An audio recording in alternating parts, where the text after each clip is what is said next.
The tragic events that took place on the evening of February 28, 1983, changed the lives of the Taylor family as well as the two investigators of the Montgomery Police Department forever. This is the Todd Road Incident.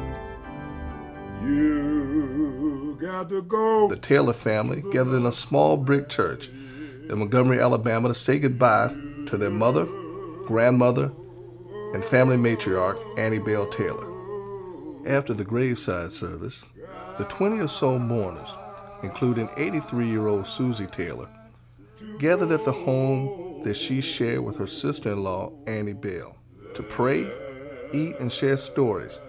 Willie James Taylor, a tall, brown-skinned man in his 40s from Pontiac, Michigan, led the proceedings.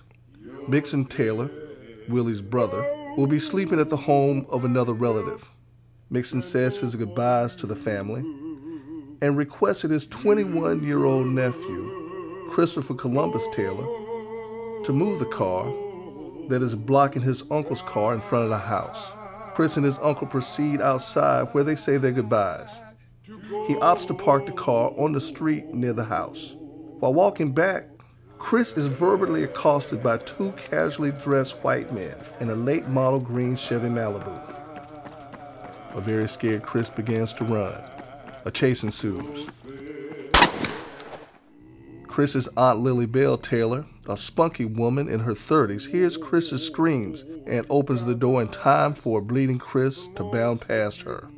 Willie and his wife, Chris's mother, Katie Mae Taylor, an attractive woman in her early 40s, rush to the aid of their wounded son. The front door flings open.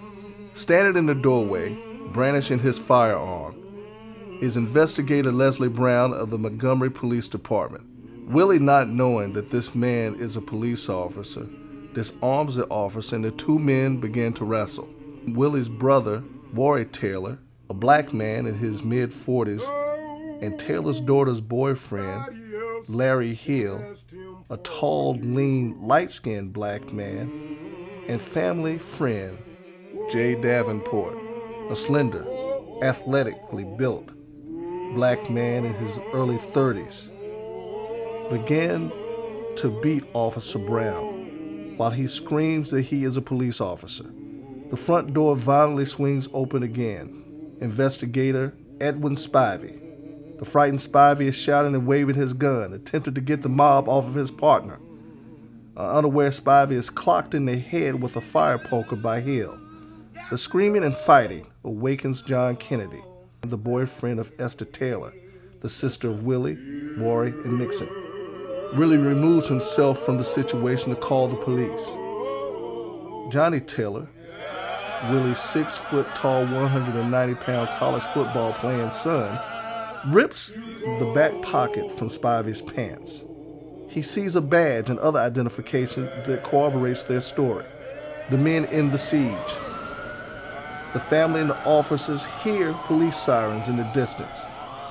Lieutenant Charles Bodine, a veteran of the Montgomery Police Department, he bursts into the house with his rifle in hand.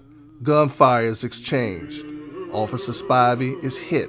Bodine collects Officer Spivey and Officer Brown from the floor and hustles them out of the house to safety.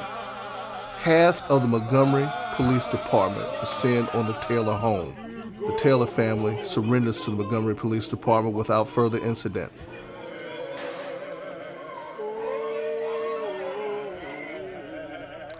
During the early morning hours of February 29, 1983, all 23 members of the Taylor family, men, women, and children, had been taken to jail. The adults were charged with attempted murder of Officers Brown and Spivey. This is a family to date that had never had a felony conviction. The biggest charge that they had received had been a speeding ticket. Now they will stand trial for murder. Will justice be served? This is the Todd Road Incident.